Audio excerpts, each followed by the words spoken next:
Ces derniers temps, on me reproche de ne plus autoriser beaucoup d'évacuations sanitaires. Parce que tous les ans, on envoie beaucoup de gens en France se faire soigner. Ceux qu'on envoie se faire soigner en Afrique du Sud, au Maroc, en France. Mais c'est qui? Ce sont ceux qui ont droit, surtout les fonctionnaires, les ayants droit de l'État, les ministres, les parents du président, les amis du président, les amis de mes amis, les parents de mes parents. Parce que ceux-là, quand ils vont faire un dossier, on demande que le président autorise. Le président regarde, ah, c'est telle personne, il faut l'évacuer. Celui qui, dans son village, ne connaît personne, n'est pas proche du pouvoir, il n'a pas de chance d'être évacué. Mais j'ai regardé ce qu'on dépense en évacuation sanitaire.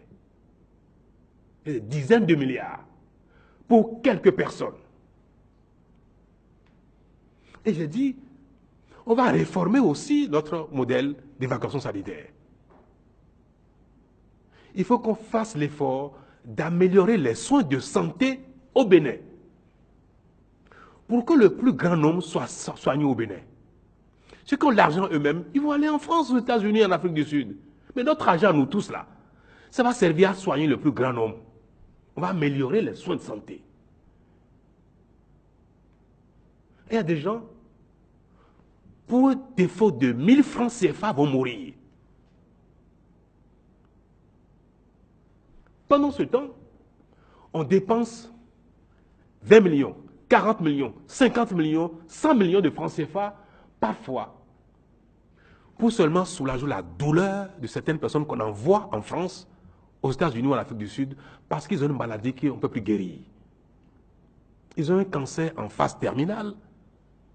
Ça fait mal, ça fait pitié, parce que nous sommes tous des malades debout.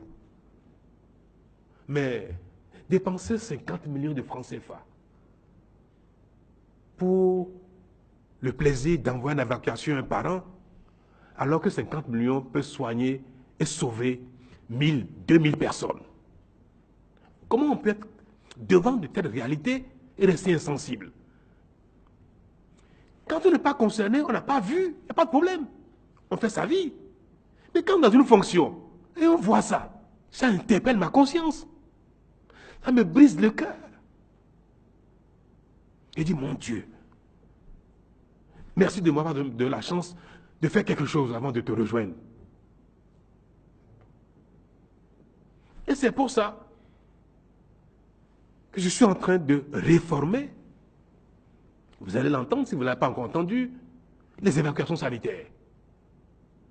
J'ai pris un prestataire unique, avec des gens que j'ai mis dedans pour dire, il faut voir les dossiers les plus urgents, plus impératifs, et faire beaucoup d'économies pour que ces économies-là aillent à l'amélioration du plateau technique, à la construction d'autres hôpitaux, parce que j'ai programmé que nous allons construire au Bénin un hôpital de référence internationale qui n'existe peut-être nulle part en Afrique de l'Ouest. Et désormais, nous allons pouvoir soigner nos ministres, moi-même, vous, les privilégiés, ceux qui ont l'argent, qui prennent l'avion, qui vont aux États-Unis, ils vont peut-être se faire soigner désormais à Cotonou. Cet hôpital va soigner également les indigents, les pauvres aussi, et nous n'aurons plus besoin d'envoyer nos malades à l'étranger. Mon programme, ça je le dis devant vous, haut et fort, dans quelques années, nous allons interdire les évacuations au Bénin. Si quelqu'un a l'argent lui-même, il va où il veut. Il y a des pays d'Afrique qui n'évacuent pas.